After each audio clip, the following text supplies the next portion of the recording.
They must have had something like this in mind because the process that spells out what you do if you wish to run for the presidency. And in this instance, all you need to do is gather 300 signatures, no more than 50 from any a single state, and you can have your name placed in nomination. And while that is the process, will anyone challenge the vice president? Our investigative reporter Brendan Kirby has been working on this story for you and joins me in studio now. Brendan, this is unprecedented.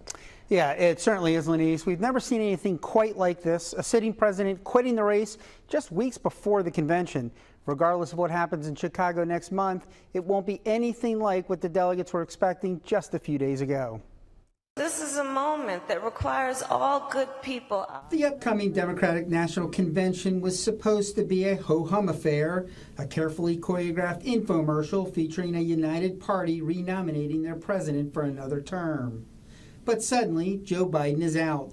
Of the office upon which I am about to enter. Vice President Kamala Harris is working to consolidate support and head off a contested convention. Mobile resident Pat Eddington has been to all but one Democratic convention since 1968. That year also was in Chicago and featured a bitterly divided party. Eddington says she doesn't expect a repeat this year. Gosh, let's hope not.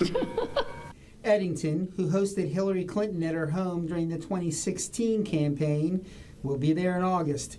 She says Kamala Harris would make a great president, but she's not ready to make an endorsement just yet, noting that President Biden still hasn't formally released her as a delegate. I'm keeping my powder dry. I believe in the process.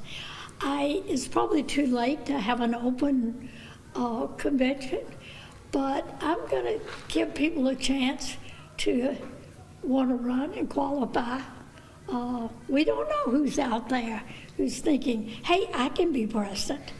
Fairhope resident Jason Fisher, who's also a delegate, is striking a similar posture. Even if it seems unlikely, Vice President Harris will draw serious opposition. I think it's important that I don't get the cart ahead of the horse. I want to speak with one voice when that time comes. I want to wait and see if there are other candidates that emerge.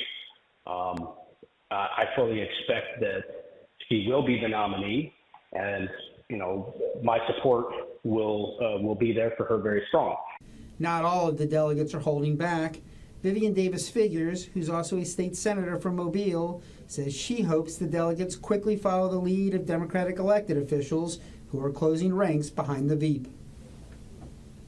I'm with her. I think it would have been a total disservice and disrespect to her as Vice President of the United States to overlook her. So I was going to support her regardless. As to the specific mechanics of how the convention will play out, well, they're still up in the air. The DNC's Rules Committee is going to have a conference call on Wednesday to hash that out. There also have been some suggestions of legal challenges to swapping Biden out for another nominee on the ballot.